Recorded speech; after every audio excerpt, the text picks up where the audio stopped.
ಒಳ್ಳೆ ಕತೆ ಹೇಳ್ತೀನಿ. ರವಿಗೆ 23 ವರ್ಷ. ಡಿಗ್ರಿ ಮುಗಿದಿತ್ತು, ಆದರೆ ಜಾಬ್ ಇರಲಿಲ್ಲ. ಅವನ ಮಾರ್ನಿಂಗ್ ರೂಟೀನ್ ಶುರುವಾಗದೆ ಫೋನ್ ನೋಡ್ತಾ ಆಗ್ತಾ ಇತ್ತು. ಮತ್ತೆ ನೈಟ್ ಎಂಡ್ ಆಗೋದನ್ನೇ ಫೋನ್ ನೋಡ್ತಾ ಮಲಗ್ತಾ ಇದ್ದ. ಅವನ ಫ್ರೆಂಡ್ಸ್ ಎಲ್ಲರೂ ಇನ್ಸ್ಟಾಗ್ರಾಮಲ್ಲಿ ಆಫೀಸ್ ID ಕಾರ್ಡ್ ಫೋಟೋ ಹಾಕಿದ್ದಾರೆ, ಫಾರಿನ್ ಟ್ರಿಪ್ ರೀಲ್ಸ್ ಅಪ್ಲೋಡ್ ಮಾಡ್ತಾರೆ. ರವಿಗೆ ಭಾಳ ಬೇಜಾರು ಇದನ್ನೆಲ್ಲ ನೋಡಿ. ಮತ್ತೆ ಅವನ ಮನಸ್ಸಲ್ಲಿ ಯಾವಾಗಲೂ ಒಂದೇ ಪ್ರಶ್ನೆ ಕಾಡ್ತಾ ಇರುತ್ತೆ, ನಾನೇನು ಮಾಡ್ತಿಲ್ಲಲ್ಲ ಅಂತ. ಅವರಮ್ಮ ಕೆಲವೊಂದು ಸಲ ಕೇಳ್ತಾ ಇರ್ತಾರೆ, ಇಂಟರ್ವ್ಯೂವಿಗೆ ಅಪ್ಲೈ ಮಾಡ್ತೀಯಾ? ಅದಕ್ಕೆ ರವಿ ಹಾಂ ಅಂತ ಹೇಳ್ತಿರ್ತಾನೆ. ಆದರೆ ಅವನ ಮನಸ್ಸಿನಲ್ಲಿ ಕಾನ್ಫಿಡೆನ್ಸ್ ಅನ್ನೋದೇ ಇರ್ತಿರ್ಲಿಲ್ಲ. ಒಂದು ದಿನ ರವಿ ಟೆಂಪಲ್ ಹತ್ರ ಕೂತಿರ್ಬೇಕಾದ್ರೆ ಅವನ ಮುಖ ಫುಲ್ ಡಲ್ ಆಗಿರುತ್ತೆ, ಮನಸ್ಸು ತುಂಬ ಭಾರ ಆಗಿರುತ್ತೆ. ಆ ಥರದಲ್ಲಿ ಗುಡಿ ಟೆಂಪಲ್ ಹತ್ರ ಕೂತಿರ್ತಾನೆ.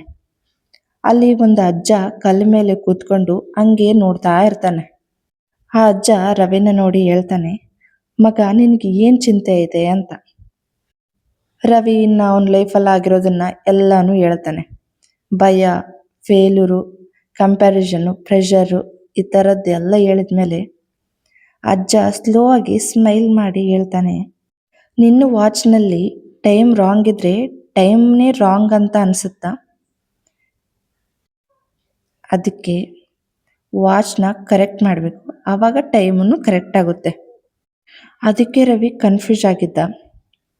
ಅದಕ್ಕೆ ಅಜ್ಜವರು ಹಿಂಗೆ ಕಂಟಿನ್ಯೂ ಮಾಡ್ತಾ ಹೇಳ್ತಾರೆ, 20 ವರ್ಷ ಅಂದರೆ ಲೈಫ್ ರಿಸಲ್ಟ್ ಟೈಮ್ ಅಲ್ಲ, ಲೈಫ್ನ ಪ್ರಿಪ್ರೇಷನ್ ಆಗೋ ಟೈಮ್.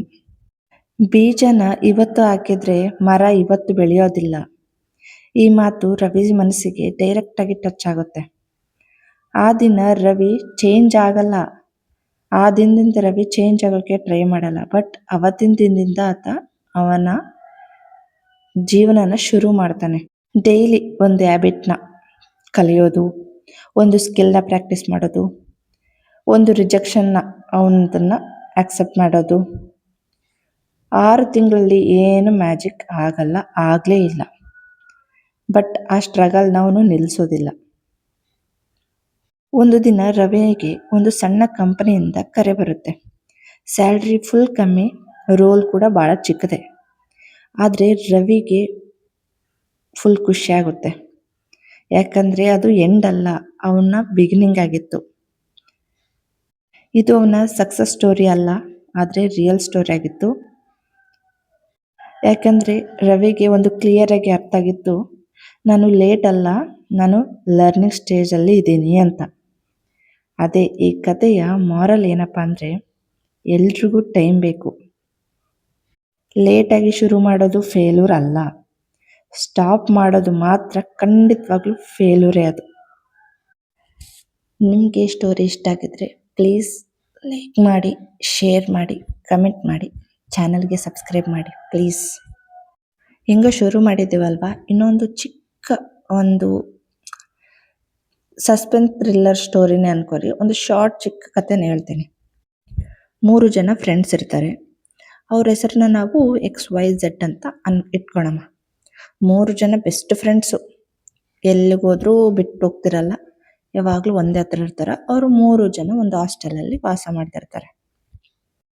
ಒಂದು ದಿನ ಎಕ್ಸ್ ಏನು ಮಾಡ್ತಾಳೆ, ನೈಟ್ 12 ಗಂಟೆಗೆ ಕರೆಕ್ಟಾಗಿ ನೆನ್ಪಿಟ್ಕೊಳ್ಳಿ, ಮಧ್ಯರಾತ್ರಿ 12 ಗಂಟೆಗೆ ವೈನ ಎಬ್ಬಿಸ್ತಾಳೆ. ಯಾಕೆ ಎಬ್ಬಿಸ್ತಾಳೆ? ವೈ ಬಾರೆ ವಾಶ್ರೂಮ್ಗೆ ಹೋಗೋಣ ಅಂತ ಎಬ್ಬಿಸ್ತಾಳೆ. ವೈ ಫುಲ್ಲು ಡೀಪ್ ಸ್ಲೀಪಲ್ಲಿರ್ತಾಳೆ. ಅದಕ್ಕೆ ನಾನು ಬರಲ್ಲ ಅಂತ ಹೇಳ್ತಾಳೆ. ಆದರೆ ಎಕ್ಸ್ ಬಿಡೋದೇ ಇಲ್ಲ. ಪ್ಲೀಸ್ ಪ್ಲೀಸ್ ಅಂತ ರಿಕ್ವೆಸ್ಟ್ ಮಾಡಿ ಏನೋ ಒಂದು ಹೇಳಿ ವೈನ ಕರ್ಕೊಂಡೋಗ್ತಾಳೆ. ವೈನು ಹೇಳಿರ್ತಾಳೆ, ಬೇಗ ಬಂದರೆ ಮಾತ್ರ ನಾನು ಬರ್ತೀನಿ ಅಂತೇಳಿ. ಅದಕ್ಕೆ ಎಕ್ಸು ಓಕೆನೋ ಅಂತಾಳೆ. ಇಬ್ಬರು ವಾಶ್ರೂಮ್ಗೆ ಹೋಗ್ತಾರೆ. ವೈ ಹೊರಗಡೆ ವೇಟ್ ಮಾಡ್ತಾ ಇರ್ತಾಳೆ. ಆದರೆ ಎಕ್ಸ್ ಒಳಗಡೆ ಹೋದಳು 5 ನಿಮಿಷವರೆಗೂ ಬರಲ್ಲ. ವೇಟ್ ಮಾಡ್ತಾನೆ ಇರ್ತಾಳೆ. ಬಟ್ ಸಡನ್ನಾಗಿ ನಗೋಕ್ಕೆ ಶುರು ಮಾಡ್ತಾಳೆ. ವೈಗೆ ಸಿಕ್ಕಾಪಟ್ಟೆ ಕೋಪ ಬರುತ್ತೆ. ಕರೀತಾಳೆ ವೈ, ಎಕ್ಸ್ ಬಾರೆ ಹೋಗೋಣ, ಬೇಗ ಬಾ, ನೀನೇನು ಇಷ್ಟೊತ್ತಂತೇಳಿ ಬೇಕಂತ ಟೈಮ್ ಮಾಡಿ ಮತ್ತೆ ನಗ್ತಾ ಇದೆಯಲ್ಲ ಅಂತ. ಅವಳು ಇನ್ನೂ ಜೋರಾಗಿ ನಗೋಕ್ಕೆ ಶುರು ಮಾಡ್ತಾಳೆ. ಇವಳಿಗೆ ಫುಲ್ಲು ಸಿಟ್ಟು ಬಂದು, ನಾನು ಇಲ್ಲಿಂದ ಹೋಗ್ತೀನಿ ಅಂತೇಳಿ ನಿಜವಾಗ್ಲೂ ಅಲ್ಲಿಂದ ಹೋಗಿ ಮಲ್ಕೊಂಡ್ಬಿಡ್ತಾಳೆ. ಮಾರ್ನಿಂಗ್ ಆಗುತ್ತೆ. ಎಲ್ಲರೂ ಸ್ಕೂಲಿಗೆ ರೆಡಿ ಆಗ್ತಾ ಇರ್ತಾರೆ. ಬಟ್ ಎಕ್ಸ್ ಎಲ್ಲೂ ಕಾಣ್ತಿರಲ್ಲ. ವೈಗೆ ಆವಾಗ ಫ್ಲ್ಯಾಶ್ ಆಗುತ್ತೆ, ಯಾಕೆ ಎಕ್ಸ್ ಎಲ್ಲೂ ಕಾಣ್ತಾ ಇಲ್ಲ, ಎಲ್ಲ ಕಡೆ ಹುಡುಕ್ತಾಳೆ, ಅವ್ರ ಫ್ರೆಂಡ್ಸ್ಗೆಲ್ಲ ಹೇಳ್ತಾಳೆ, ಝಡ್ಗೂ ಹೇಳ್ತಾಳೆ, ಪ್ರತಿಯೊಬ್ಬರಿಗೂ ಹೇಳ್ತಾರೆ, ಎಲ್ಲೂ ಕಾಣಲ್ಲ. ಫುಲ್ಲು ಸರ್ಚ್ ಮಾಡ್ತಾರೆ, ಸಿಗೋದೇ ಇಲ್ಲ. ಅದಕ್ಕೆ ಅವ್ರು ಹೋಗಿ ವಾರ್ಡನ್ಗೆ ಕಂಪ್ಲೇಂಟ್ ಮಾಡ್ತಾರೆ. ಆಗ ವಾರ್ಡನ್ ಕೇಳ್ತಾರೆ, ಎಕ್ಸ್ನ ಕೊನೆಯದಾಗಿ ನೋಡಿದವ್ರು ಯಾರು ಅಂತ. ಅದಕ್ಕೆ ವೈ, ನಾನೇ ಸರ್ ನೋಡಿದ್ದು. ಯಾವಾಗ ನೋಡಿದೆ ಅಂದರೆ ಮಧ್ಯರಾತ್ರಿ 12 ಗಂಟೆಗೆ ಎಕ್ಸ್ ನನ್ನ ವಾಶ್ರೂಮಿಗೆ ಕರೆದಿದ್ಲು, ಅವಾಗೆ ನೋಡಿದ್ದು ಅಂತ. ಅವಳು ಬರಲಿಲ್ಲ, ನಾನು ಹೋಗಿ ಮಲಗಿಬಿಟ್ಟೆ, ನನಗೆ ಗೊತ್ತಿಲ್ಲ ಅಂತ ಹೇಳ್ತಾಳೆ. ಅದಕ್ಕೆ ಸರ್ ಇದು ಸರಿ ಬನ್ನಿ ಅಂತೇಳಿ ವಾಶ್ರೂಮ್ಗೆ ಹೋಗ್ತಾರೆ. ಅಲ್ಲಿ ಒಂದು ಡೋರ್ ಕ್ಲೋಸ್ ಆಗೇ ಇರುತ್ತೆ. ಎಷ್ಟು ನಾಕ್ ಮಾಡಿದ್ರು ಯಾರು ಡೋರ್ ಓಪನ್ನೇ ಮಾಡಲ್ಲ. ಅದಕ್ಕೆ ಸರ್ ಏನು ಮಾಡ್ತಾರೆ, ಆ ಡೋರ್ನ ಓಡಿಸ್ಬಿಡ್ತಾರೆ. ಒಳಗಡೆ ನೋಡಿದ್ರೆ ಆಶ್ಚರ್ಯ ಏನಂದ್ರೆ, ಎಕ್ಸ್ ಕಣ್ಣನ್ನು ಓಪನ್ ಮಾಡ್ಕೊಂಡೆ ಅಲ್ಲೇ ಹಿಂಗೆ ಬಿದ್ದುಬಿಟ್ಟಿರ್ತಾಳೆ. ಅವಳನ್ನ ಕರ್ಕೊಂಡು ಬಂದು ಬೆಡ್ ಮೇಲೆ ಮಲಗಿಸಿ ಡಾಕ್ಟರ್ನ ಕರೆಸಿ ಚೆಕ್ ಮಾಡಿಸಿದ್ರೆ ಡಾಕ್ಟರ್ ಏನು ಹೇಳ್ತಾರಂದ್ರೆ, ಡಾಕ್ಟರ್ ಅವಳ ಪಲ್ಸ್ ರೇಟ್ನ ಚೆಕ್ ಮಾಡಿ,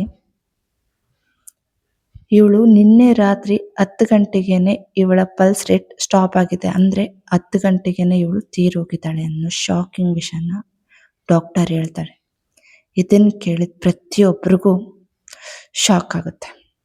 ಈ ಸ್ಟೋರಿನ ಇಷ್ಟ ಆಗಿದ್ರೆ ಪ್ಲೀಸ್ ಲೈಕ್ ಮಾಡಿ, ನನ್ನ ಚಾನಲ್ಗೆ ಪ್ಲೀಸ್ ಸಪೋರ್ಟ್ ಮಾಡಿ. Thank you.